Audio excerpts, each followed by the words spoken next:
All right, we are recording. Nicole Williams, let's get her back in. Okay, and we are recording. And the purpose of this meeting is to make the union stronger. And if you're not talking, make sure you put yourself on mute, or I may assist you. If you want to talk, unmute yourself and interrupt. This is I changed the promotion for this meetings to revolutionary unionism. These are meetings. Let's see if I can switch the tab here. I'm going to show you what I changed this to, and this is okay. So we're calling this Revolutionary Unionism Education and Organizing Virtual Meeting. The reason why I put that in there because we're clear this is not about business unionism. We're really trying to dismantle the status quo. We're trying to destroy the poison business unionism model that has rotted through all of the unions starting in the 1960s when in the 50s, when the anarchists and the revolutionaries who initiated the unions, many of whom were communists, were outright persecuted.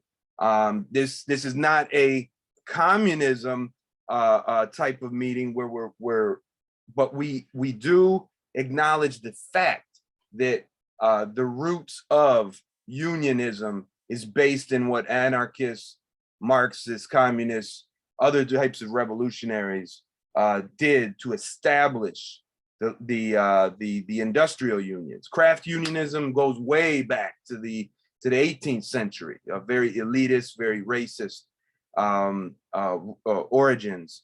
So industrial unionism, workers, everyday people who are poor working people getting together, taking power from their employers, taking power and controlling their society. So what is revolutionary unionism? And we won't do this in every meeting, but like I said, because I changed the name, I want to make sure it's out there and it's recorded and everybody knows what it means. So the definition is of revolutionary unionism, which was inspired by the industrial workers of the world, which is another broad union that still exists. It is to take power from our employer and the politicians through direct action at work and democratically control our unions. By doing so, we can dismantle the service and the transactional model of business unionism, which has neutralized our power for over 50 years. Any questions about what this is, what I was talking about? If not, I'm going to move on. Okay. I want to always thank Brother Cody. He's another activist. He doesn't work at CTA, but he is amazing. He lets me use his premium account here. We thank you, brother, for your donation. We have a history lesson. Yay, history. Why is history so important? Anyone want to say why is history? Anyone know why history is important to know, to learn? You need to know where you come from when you're dealing with the future here, because a lot of stuff that is taking place came from the past history, So, that's how you pave the way. Exactly. So let's jump in. It says on this day, but it was like on this month. The year was 1969. That was the day Dr. Ralph Abernathy, president of the Southern Christian Leadership Conference, SCLC, arrived in Charleston, South Carolina to address striking hospital workers and their supporters. More than 400 Black hospital workers at Medical College Hospital and Charleston County Hospital had walked off the job earlier in the month. They demanded an end to racial harassment and discrimination, wage increases, union recognition, and reinstatement of fired coworkers. It was yet another instance where workers' struggles embodied the broader social debates of the day. Struggles for racial and gender equality, as well as the rights of public sector workers to organize, especially in the South, all converged in Charleston. Workers at both hospitals sought out Local 1199, which had already organized hospital workers in New York City. Local 1199B was soon chartered, and Mary Moultrie, a licensed nurse from Medical College, was elected president. 12 workers were fired when the new union demanded recognition. That's when they voted to go on strike. Picketers were met with injunctions and arrests. The president of MCH, William McCord, stated he would not turn a $25 million complex over to a bunch of people who don't have a grammar school education. He and Governor Robert McNair cited the state's right to work law as justification for refusal to recognize the union. The SCLC arrived in Charleston to lend its support. Speaking to 1,500 workers and their supporters, Abernathy linked the struggles of 1199B to those of meat packers and sanitation workers. He also charged that Congress would rather spend millions on war than to stand people on their feet. Kathy, come on, talk to us. Yeah, I had a video that I found about that strike a few years ago, and then YouTube took it off, and you could only pay for it. And now I don't know what happened to it, but it was a great video. The workers marched through the streets. People came out of their houses to show support because the Black women workers were ground down and paid shit, just like they're doing to public transit workers and other workers today. And the police attacked them, and people were so courageous, and the stuff they said was just so moving and so true. And my last comment will be, it just really shows how history, it's our guiding light to help us regain what the unions gave back. So anyway, it was a great, great fight. Hey, thanks, Kathy. Yeah, isn't it something how what we just read, it's like it's happening right now at the CTA. Anybody else want to comment on what I just read?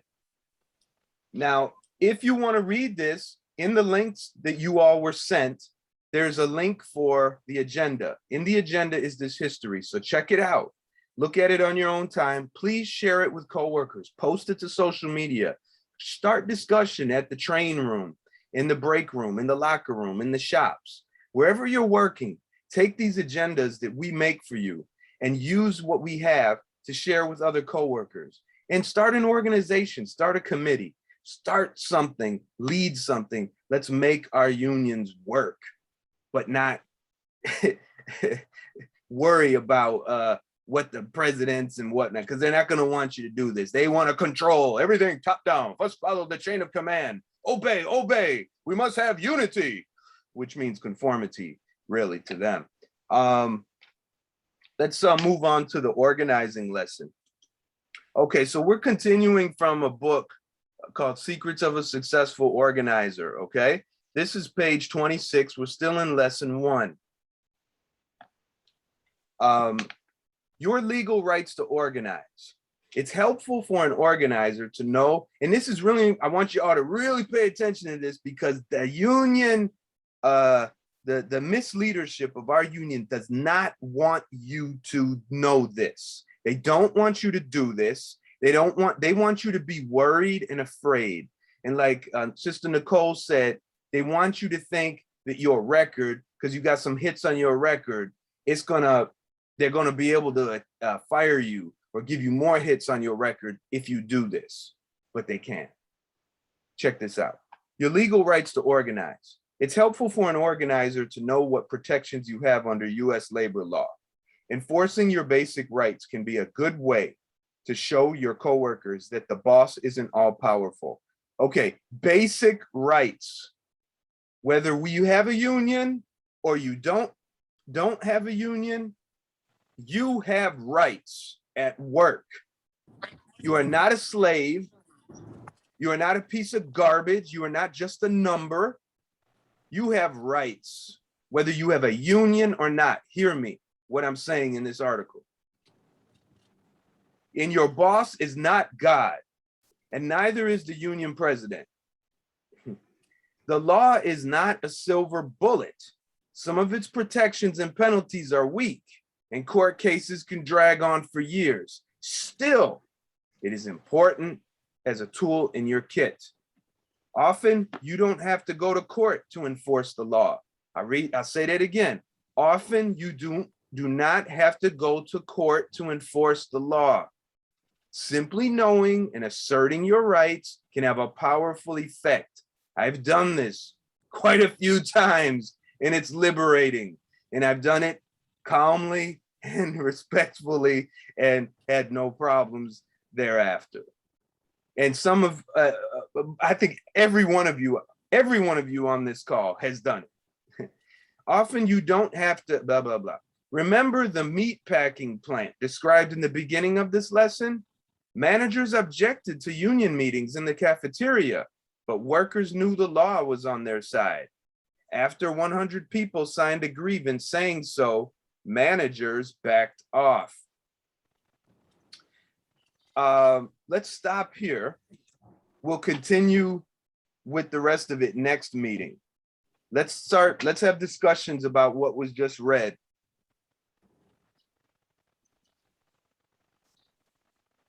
Anyone have any insight about what I just said? Should I read on a little bit more? What would you?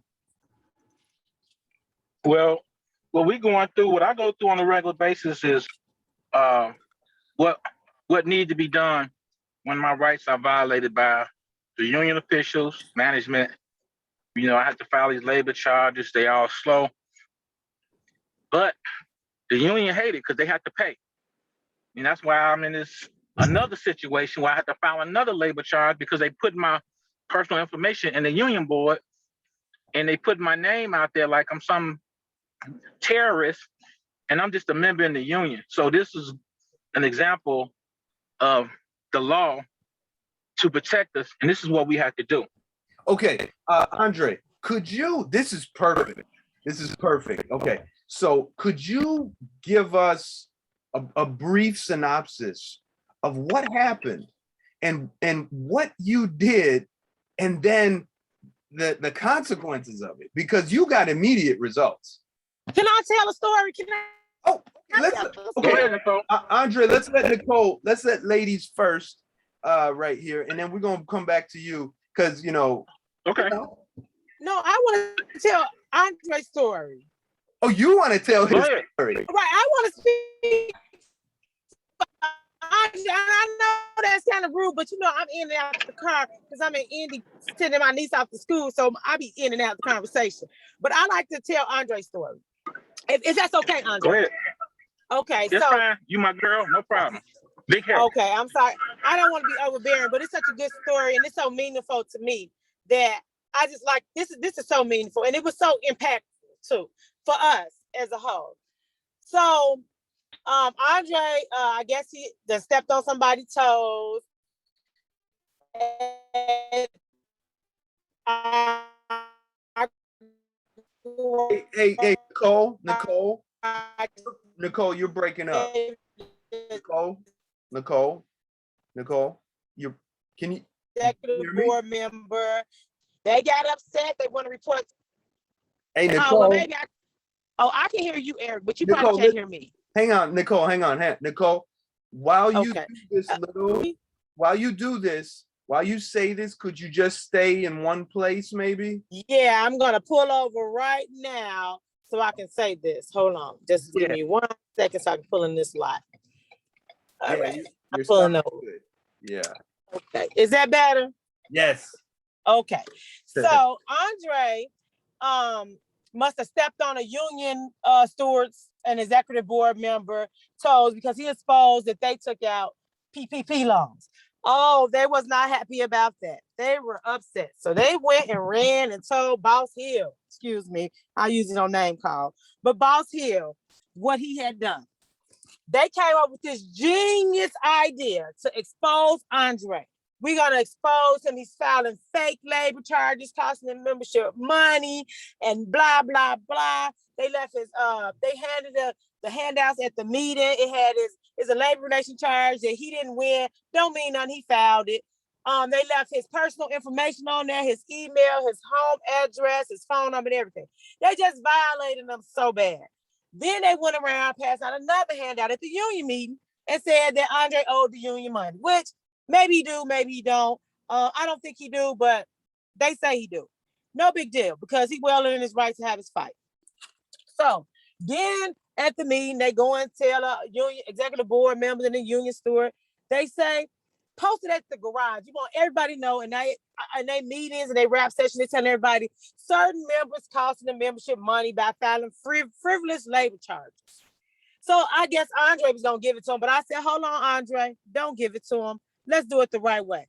The right way. I went to the executive board member at our garage. Me and Andre both work at 103rd Street Garage. I said, Clarence, are you going around telling people that certain members are filing frivolous labor charges and it's costing the membership a lot of money? He said, yeah, it really is. I said, that's not true.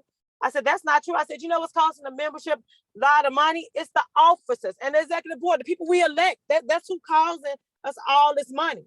The reason why, I said, why would a member go to the labor board to file a charge? They said, oh, I don't know. I said, oh yeah, you know, you gotta know.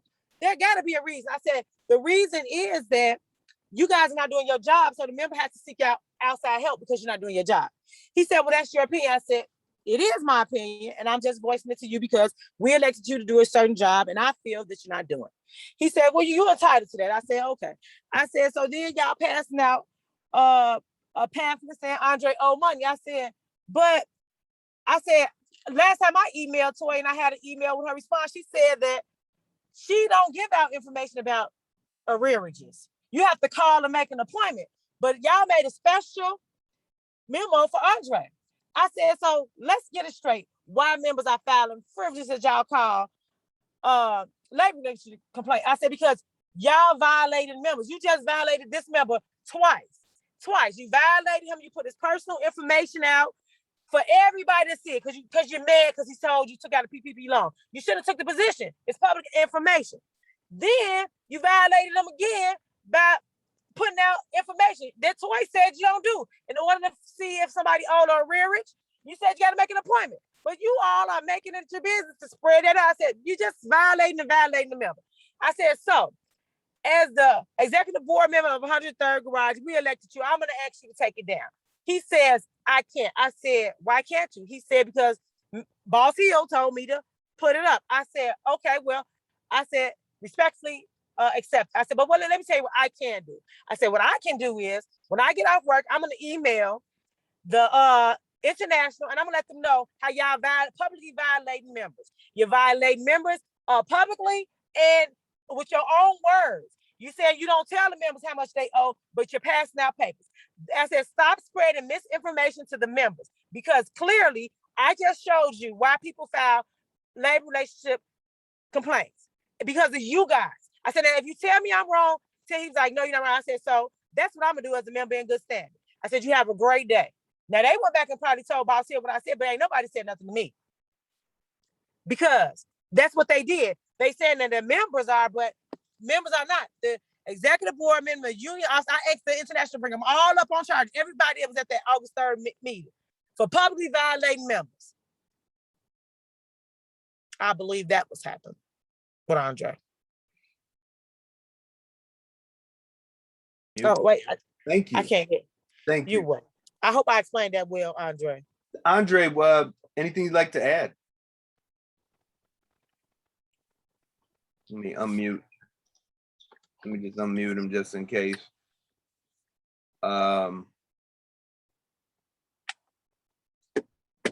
So thank you very much. And see, this is a great example of how we have to fight back. We got to push back. Anytime our rights are violated, anything, Hey, is there anything you wanted to add?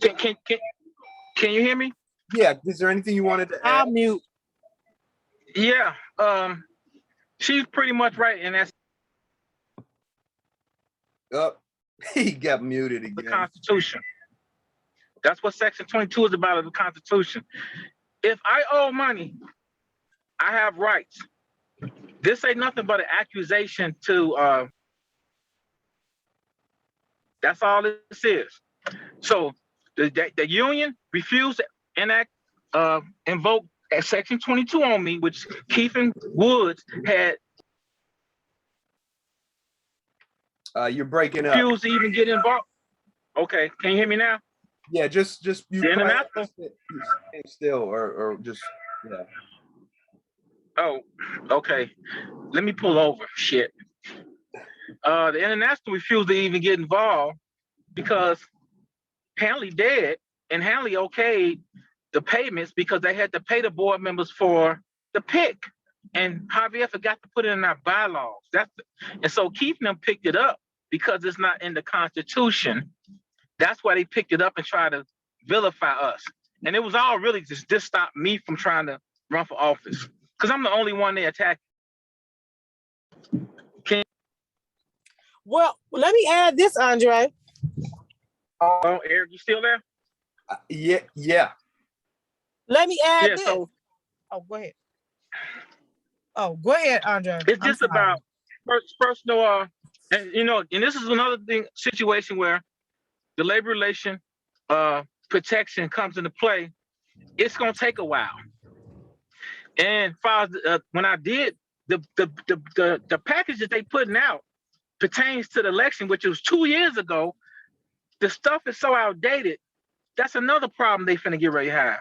The stuff is 2 years, and I went to the Illinois Labor Relation when I should have went to the U.S. Department of Labor. The Illinois Department of Labor do not get involved in elections. So that's what the letter state. They made it seem like they won. I didn't lose or win. They just directed me and let me know, well, we don't get involved in elections. You have to go back to your international or your in your union. So now I got to go back to the same people who's fucking me over. So that's all that is. And I got several other instances of trying to protect myself through my union rights when I go to properties. And Kathy was with me on a couple of instances, and she witnessed everything that the managers violated my rights. And that's another thing that's in process. All this stuff takes a while. Yeah. Thank you for that. Let's get Tom.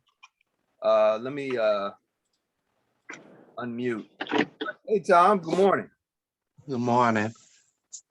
What's up, Tom? I wanted to comment on this money that they're saying these people owe. The stipends. Now, I went to one of the meetings with one of the people where Toy was excusing this money if you had your time slips. So I want to know how come you guys were not brought up on charges if they were illegal? And they can excuse what former President Sams authorized for you guys. And see, that's what Section 22 comes in at, which they refuse to even allow me. But now I'm going to labor relations to get my rights protected and get my union rights restored. Because Toy sent me, if you look in the email that they was giving out, she gave a fucked up situation that I'm under. She said, I'm a member in good standing.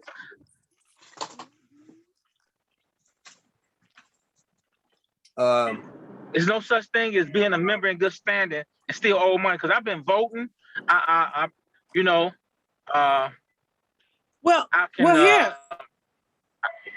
Andre, I here's can do everything that a member do this. And go ahead, babe. Here's the thing. Why was President Hill's money that he owed forgiven? I don't know if it's true, but someone told me in the union that he filed bankruptcy, so he didn't have to pay the union. So why was his forgiven and not yours? Is why I misunderstood that. Because I don't owe no money. He actually did owe money. He went through Section 22 and the international investigated. They had hearings and it came up that he owed money. He Right. ended up paying He did pay. some of it, but the last $1,300 of it he refused to pay. He went to he filed bankruptcy on it. Right. And so why was he allowed to do that? And they didn't give you the same consideration. And if I'm not wrong, wasn't Toy Bowers the financial recording secretary at the time? And she the one was dispersing the money, so she should be held accountable for it. She should know the rules before dispersing the money, if that's the case. Well, they're just a bunch of crooks, you know. And we shouldn't waste too much time trying to explain the actions of a bunch of crooks because they're crooks. Well, yeah, I know that, So, but I'm just saying, I just want to bring to light that what they're doing, they are crooks, and they show us every time they show us their hand. They want to put the misinformation out about you, but they don't tell about themselves. So they had a hand in it themselves, but they don't want to tell that. Toy was a financial recording secretary. Allegedly, she's saying that y'all got money that y'all didn't, that you didn't deserve and you owe the union, but she should take some responsibility because she was giving it out. If that's the case, I know it's not the case, but let's take what they want to put out. Let's address that. What they're doing is right. What's happening. The bylaws never, as of right now, as of today, the bylaws are still the same. Instead of them paying them a stipend because they underpaid us, that's why they called it a stipend. They underpaid us. What Toy do is just give them the 8 hours. Well, I understand that. Well, operators So really, they owe you guys some money. Right, but I understand. They owe me some money. Right, there you go. But I'm saying that if she want to say that, then where's her responsibility from giving you money that you wasn't supposed to have? I'm just saying. I mean, I understand what it is, but I'm saying since she want to play the game, where's she's not gonna obligate and follow her responsibility. Exactly. That's she's not gonna do her. She's not gonna be responsible. Exactly. And so that's my whole thing is, how can they override what a former administration did? And it was voted on by the membership. Exactly. And Presley Hanley understood what was taking place, and now he's dead. They can't dig him up and question him. there's no giving. We understand because Toy gave y'all the money. Y'all can't. Toy and Tommy Sands gave y'all the money. So there's no question. It was Carlos. Huh? It was Carlos. It was Carlos and Tommy. Well, however, it was Carlos and Tommy approved it. Right. They can't. And we approved it through the board and the membership. Exactly. So they can't come back and say that. They'll try anything, but it's just so much. They just irritated with the dumbness. Okay, Eric. Vizier. Well, thank you. I wanted to make sure this kind of discussion got out though, because it was really important.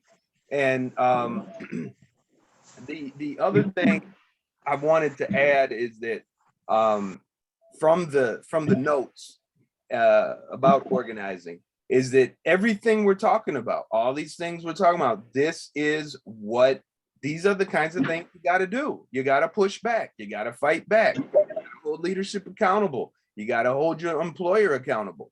And there's two things we should know, and that is we have things in the private sector, right, where we're not in the private sector, we're in the public sector, but private sector is protected by something called the NLRA. And the NLRA is different in that they're private sector. We are governed by by our state. So we're governed by the Illinois Public Labor Relations Act. But the ILRA also refers to the NLRA. So start to look at what the NLRA covers, learn about the Illinois Public Labor Relations Act. We put all this on our website and Know Your Rights, the Know Your Rights section at chicagotransitworker.com. Concerted activity is protected rights. You can engage in concerted activity. Concerted is 2 or more people engaged in the purpose of collective bargaining or other mutual aid or protection. In other words, you can take action with another person, at least one other person at work, to improve conditions. Protected concerted activities include grievances, complaining about contract violations, holding rank and file meetings is what we're doing right now, visiting the boss as a group on non-work time, doing petitions, wearing buttons, and other ways of pressuring the boss. You have these rights whether or not there's a union at your workplace. We have a union at our workplace and we don't do this, right? It's insanity. It's absolute insanity that our own union leadership even discourages this stuff I've just read to you. We must reject the crap that they feed us and know our rights and speak up. And everything you heard Andre and Kathy and Tom talking about, that's the kind of discussions we have, because we've got to get the truth out there and inspire coworkers to stand up for themselves and stand up for each other. All right. Any other comments? We'll move on. Okay. We'll try to knock this out real quick because we're running over. I apologize. So we're recording the video, of course. If there's anything you want to say that you don't want recorded, just say pause the recording. So how do we inform and connect with coworkers? We'll probably push this to the next week, but I just wanted to show you guys kind of how we're organizing. In this, you can offer feedback and help improve the process. The way we share information is we base pretty much everything we have from our website. Our website is our main machine, right? It's our machine. But there's two ways we get information out. I'm sorry. That's as far as social media, as far as the internet goes. But there's various ways that we get information out. Number one is our website. Number two is our publications. Number three is word of mouth. Okay. And number three, word of mouth, is actually the best way to get information to people. All right. So you all are here. You're organizers. You're part of this Justice Coalition. Those of you who are listening are interested, or you are involved. You're just not able to participate in our meetings live. These three things are really important. But look at word of mouth. Word of mouth, non-work area discussion, and off-duty conversation is very important. So non-work area discussion means you don't want to talk to your coworker while they operate in the bus, while they're mopping the floor, you know, inspecting their train for maintenance, whatever, or their bus, the mechanic. You want to do it when you're in the break room, okay? Or when you're taking a break, you guys got some downtime. The other thing is off-duty conversation. Everybody's leaving for the day. Try to get ahead of everyone down the stairs. Say, hey, you know, we're working on something. We're working on a project. We're working on a protest. Would you be interested in speaking up? You know, doing this petition. The publications, we have a newsletter, which I'm way overdue now, getting out. I apologize. And we have flyers. And coworkers have been making different kinds of flyers and stuff, and we post them and share them. And publications and flyers are nice for when you do word of mouth, okay? Because then you got something to hand to somebody, right? And you could even take some stuff from the union office and bring it. I always do that, you know, and we talk about it. Yeah, the union ain't this. And I'm like, well, why is it like that? You know, what can we do to make it better? Maybe we need to start taking action, right? Now for the website, it branches out into a million things, almost. And that is, we have our Facebook page and we have our Twitter page. All right. And that's how we get information from the website out. The Facebook page is public. It can be shared. Anything there can be shared anywhere. Then we have a private Facebook group where we deal with polls. We throw out test balloons on ideas. We get surveys, basic stuff done. And then people can post anonymously and not have to worry about their identity being revealed. Then we have virtual meetings like we're doing right now. And that's another thing that's based on our website. When you go to the website, you'll see the links for our meetings under Union Reformation. Any questions about this? And I'll move on. No, we good. Okay. I'm good. And people say, why do you want to share this? You want the enemy to know. We want the enemy to know. In fact, we want the enemy, plus we want our union leadership to know that this is how you can operate. You don't have to operate in secret and haphazardly do stuff. You can actually have a system about getting stuff done, and it's efficient, it's effective. You can use it. It's not anything that we've come up with exclusively.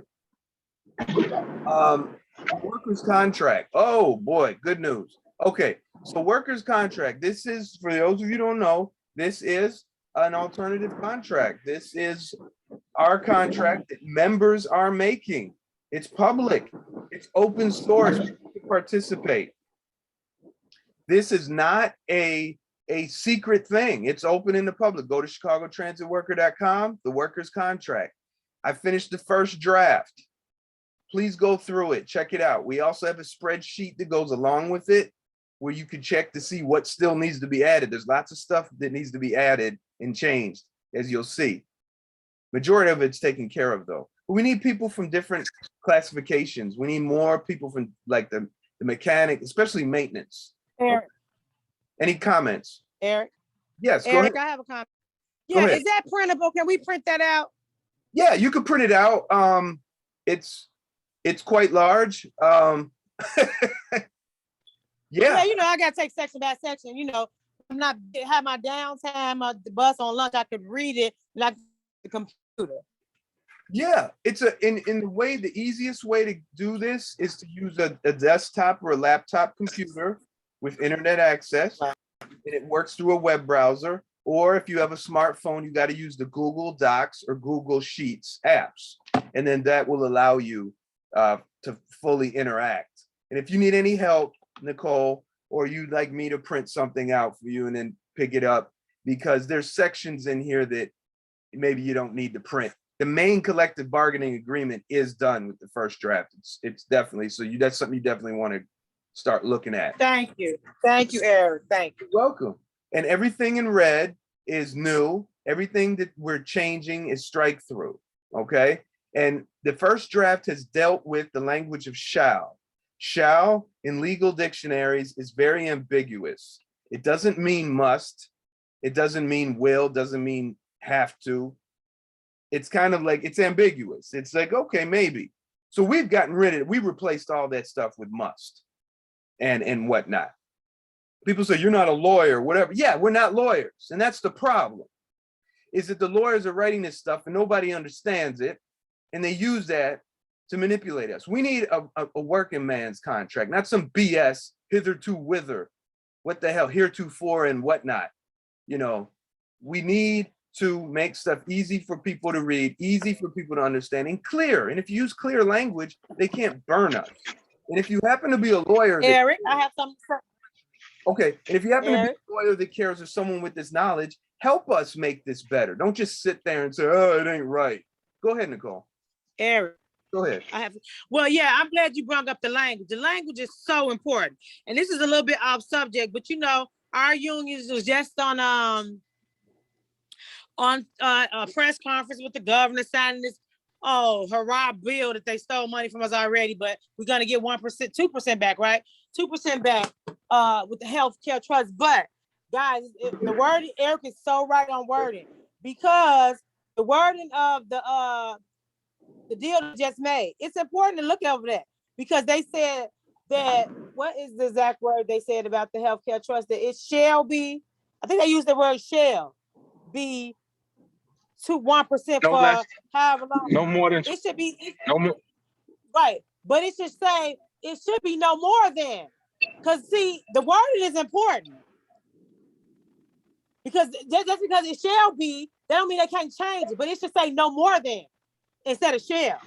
Because they got it where if they had to go over 3%, they could. The way exactly. they worded it. So that's why it should be no more than 1%. Not it shall be, because that leads them to go back and screw us later on down the line. So wording is very important. And that's why it's important for us to reflect on what Eric is saying about the wording of the contract. So we must pay attention to what Eric said. That's very, very important. Yeah, right. And I thought I did hear him say that they could raise it later if they needed to. So how much? How much more could they raise it? They shouldn't be able to. They made this fantastic deal. We're the only union that pays this HCG trust. The police don't, the teachers don't. So it should be no more than 1%, so they can't raise it again. They leave that wording open so they can do that. It's an But- open percentage, just like your pension plan. It was at 3%, now it's at almost 14%, and they can go all the way up to 50%. There's no final percentage rate. Yeah, they got to make the CTA pay, because you know what happened to the police and the other city workers? Yeah, they don't have a retiree healthcare trust, but the retirees have to. They got to buy their own insurance, and that is Kathy, you broke up your last two oh, there. What? The police don't have it, and then you said and now the retirees, the police retirees, they have to pay for their own health insurance. What? so. You're saying that the police pay for their own? The retirees, yeah. Wow. That again, that's why that wording is so important. The local 308 and 241 is praising this deal. No, don't praise the deal. The members should be reading, and that wording should be changed. If you praise Right. yourself, praise is like you did something. You haven't did nothing, because that wording, that's to let us know that you can change it again and you can go up. Right. And they need to force the CTA to pay like they motherfucking used to. Yeah, but that's the thing. They let the CTA get away with it. That's why we're paying. CTA was supposed to fund this healthcare trust Right. when we were short originally. Exactly. Not us. But these union elected people, whatever we gonna call them, they selling us out. And we gotta pay attention to the language is so important. So important. Yes. And you know, Sister Cheryl in her video critique of that press conference was magnificent when she talked about their bootlicking Yeah. Pritzker and whatnot while they screw us. And it's like, yeah, that it was, you know what made me really sick, and Sister Jan posted on the live stream of that conference. So there's the conference video and there's a live stream. Sister Jan posted in there and she said, we're part-timers. We get nothing. We get taken, we get ripped off of this. And then you don't even know what you're talking about, because they're like CTA employees. We got all these part-timers. They're getting nothing. I mean, Right. Yeah, but listen to our union president. He over there bootlicking his representative. He ain't never thanked the workers, the members one time. He too busy kissing the representative's ass, talking about my representative. Your representative, that's our representative. And he needs to do more for us, not just for you. He's saving your butt, but not for long. See, he never thanked the members not one time. Now, I will give Mark Wings credit. Eric Dixon didn't either, but Mark Wings did say he wants to thank the members, because without the members, it wouldn't be possible. But see, that's all a joke anyway, but he said it. Hill didn't say it, or Eric didn't say it. So that lets you know the members don't mean nothing. This is something they're trying to tie us down. Oh, try to pacify us. Oh, yeah. No. Yeah. Not at all. thank you. Let's say Thomas had his hand up here. Yeah, I just wanted to say that's why I don't take no organizing that this union does seriously. They're too much in the bed with these politicians.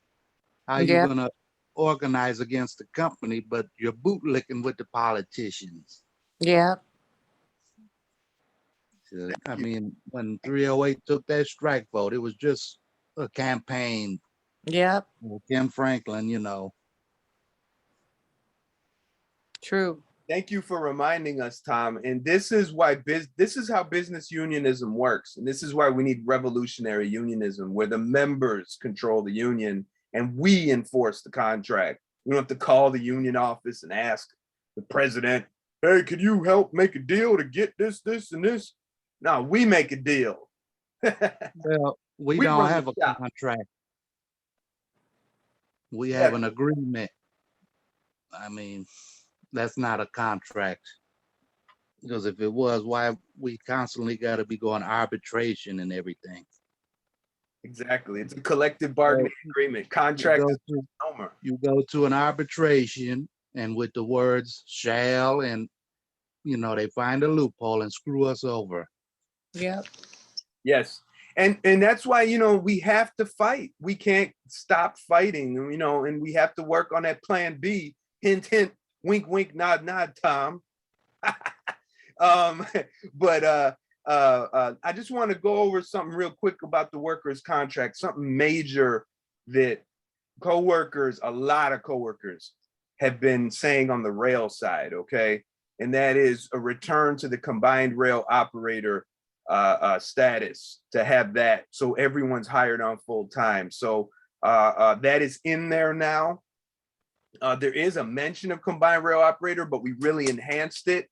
And there is contract language that says newly hired employees will be required, right? So it's like, whoa. So so then what we did is earlier in the contract, we took the part-timer Article 3.6 and 3.5, and we said, all right, these are going to be phased out for full-time jobs. So when you get to Article 4.2 on the rail side, and by the way, that includes the bus side, you know, no more of this part-time bus operator stuff. And you get to 14.2, here's your new employee classification.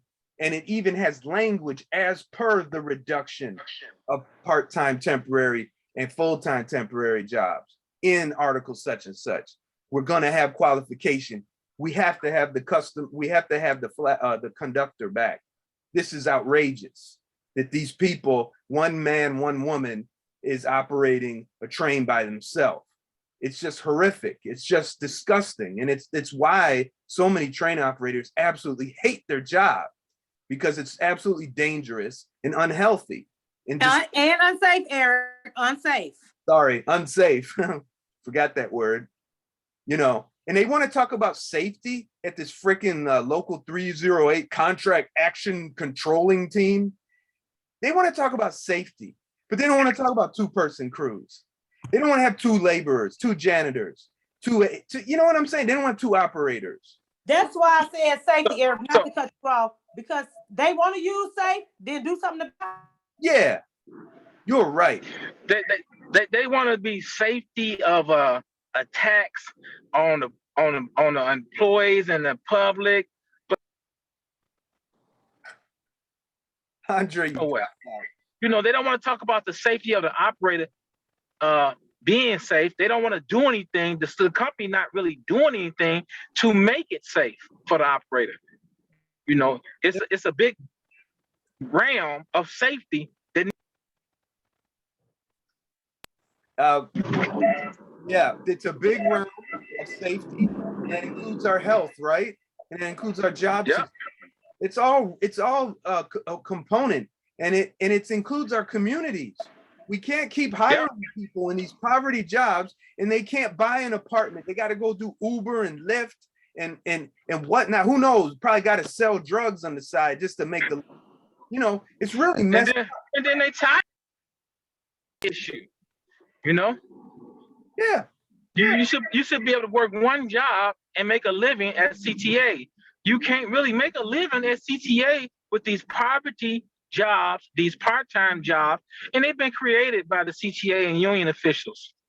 And the union officials that's in office now need to step up and make changes to this. Yes, and they need to stop with this crap. And I hear it from coworkers. One coworker told me to it yesterday. Well, if you don't like the job, if you're tired of being a flagman, part-time temp, full-time temp, you should apply for. Shut up, man. Who made these jobs? Who made these jobs? Right. We did. Our freaking union. I'm gonna tell these lame. I'm gonna tell you what's happening. I'm gonna tell you what's happening. I'll make this real simple for everybody.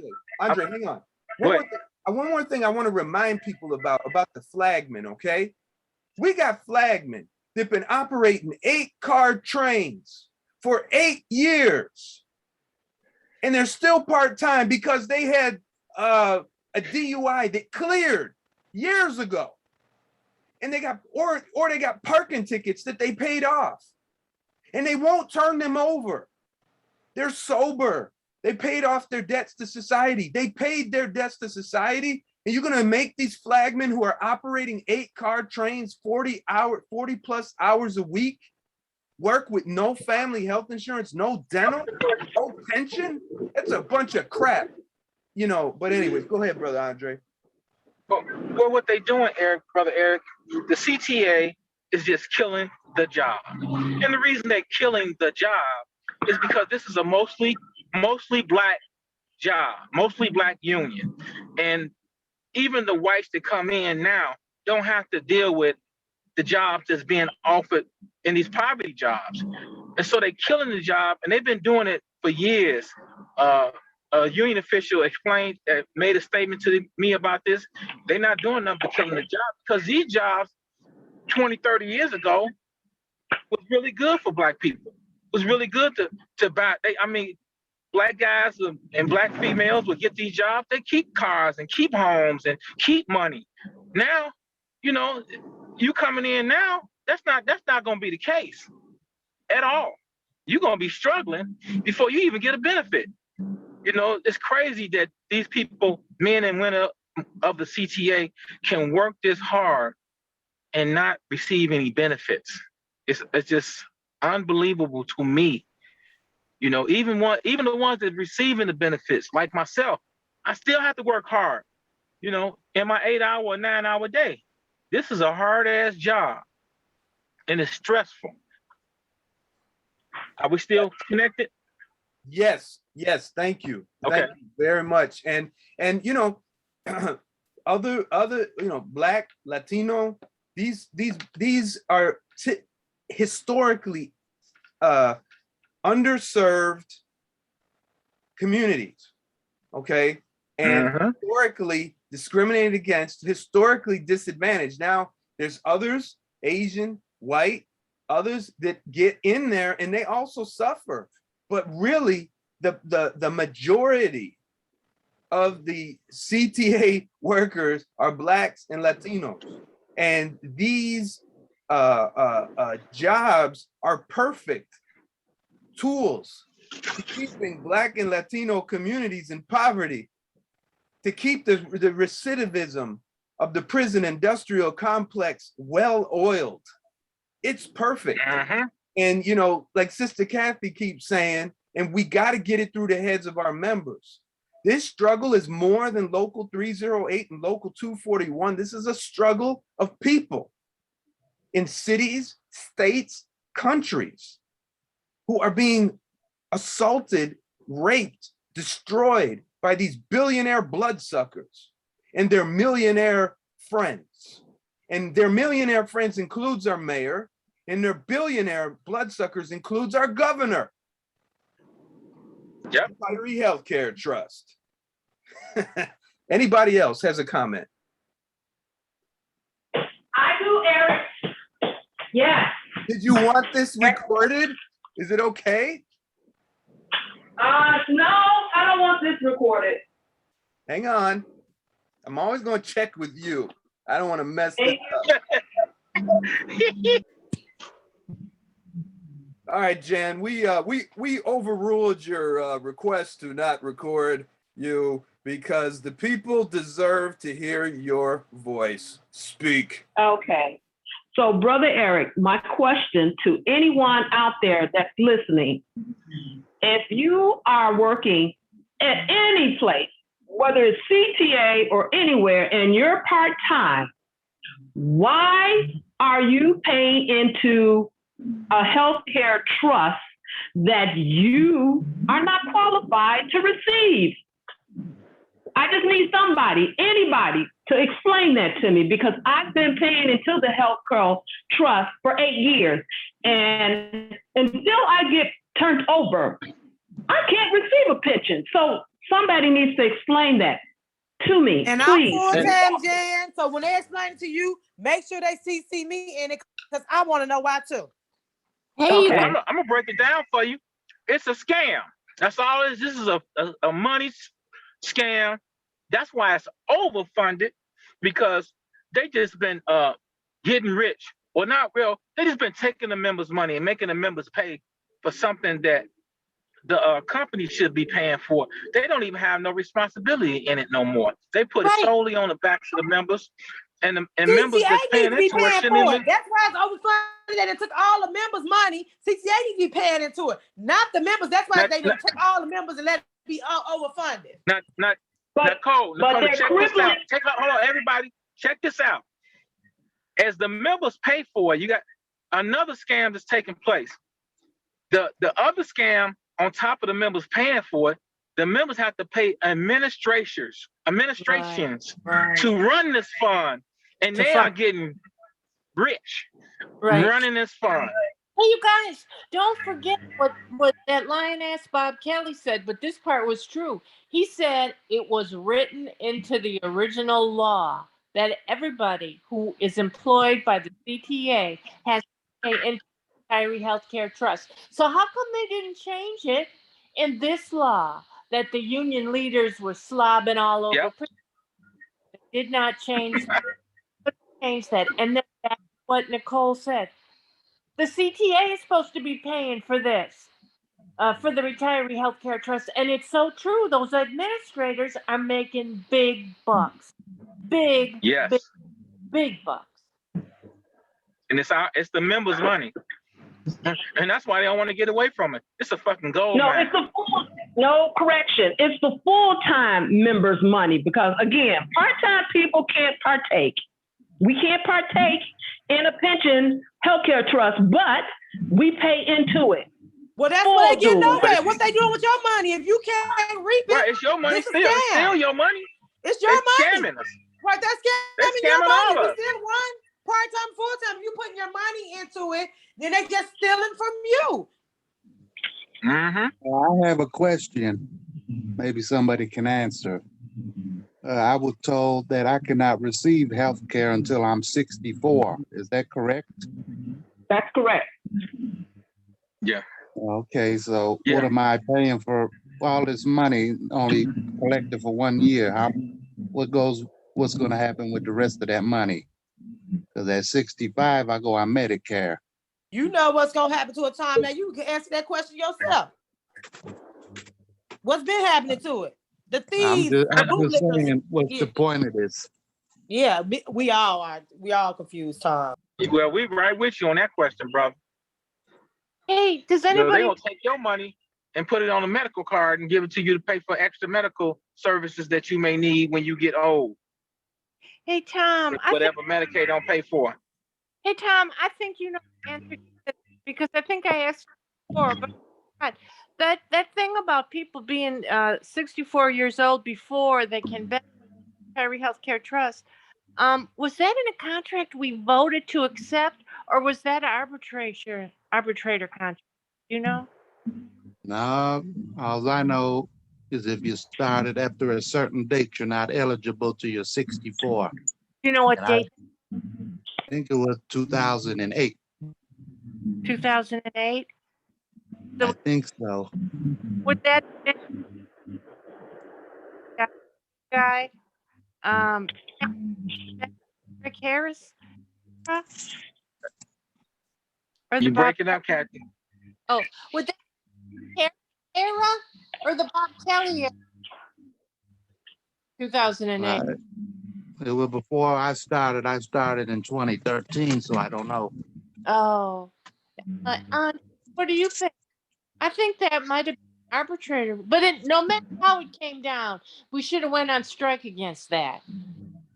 Hey, We Kathy. couldn't go on strike against that when the union officials are with it. The union officials are the one A wildcat. that's with it, so you can't. Oh, well, that's the only way that what took place. But the members don't understand what's going on. We got people like Tom that's been here.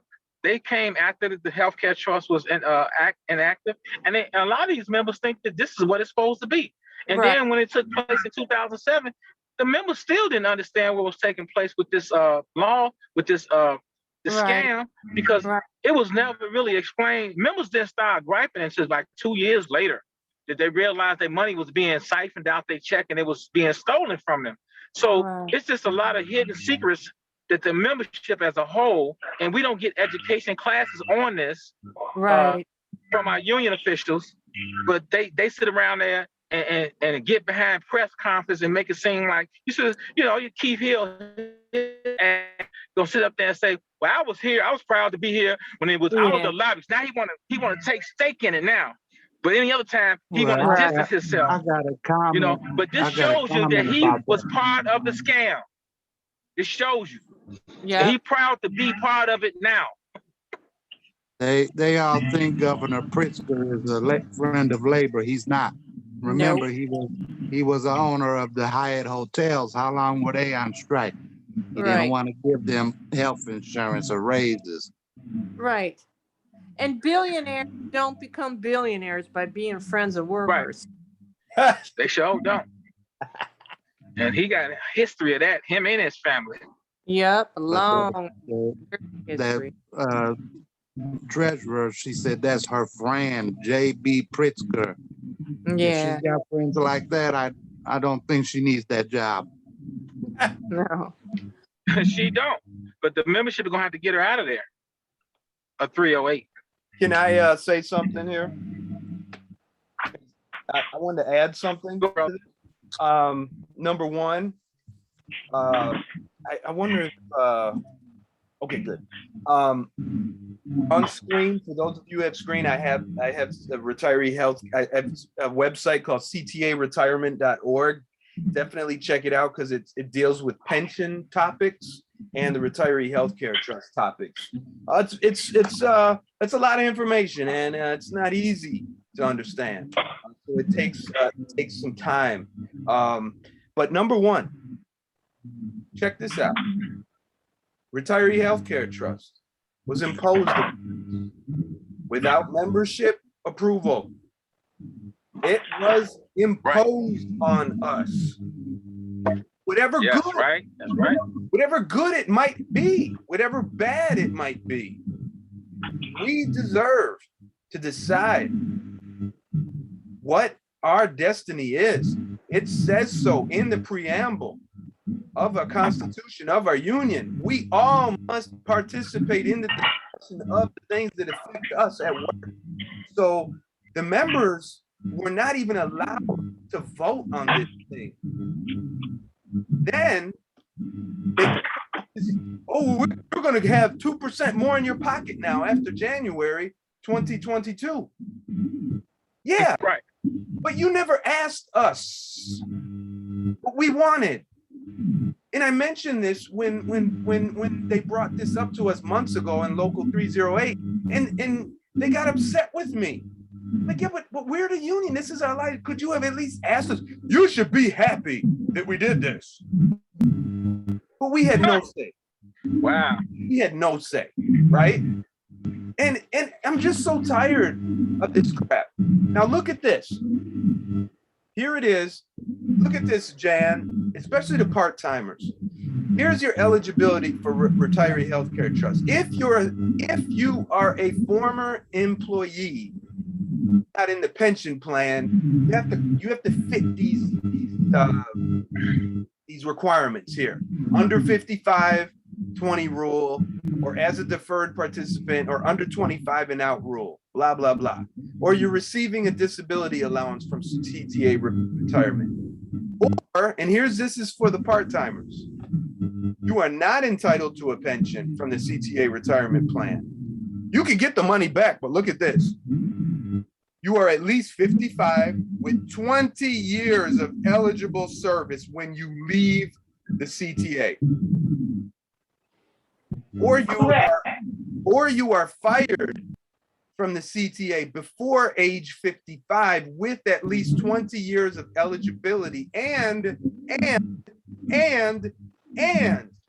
are at least age 65 at the time you enroll. What do you think of that? What do y'all think of that?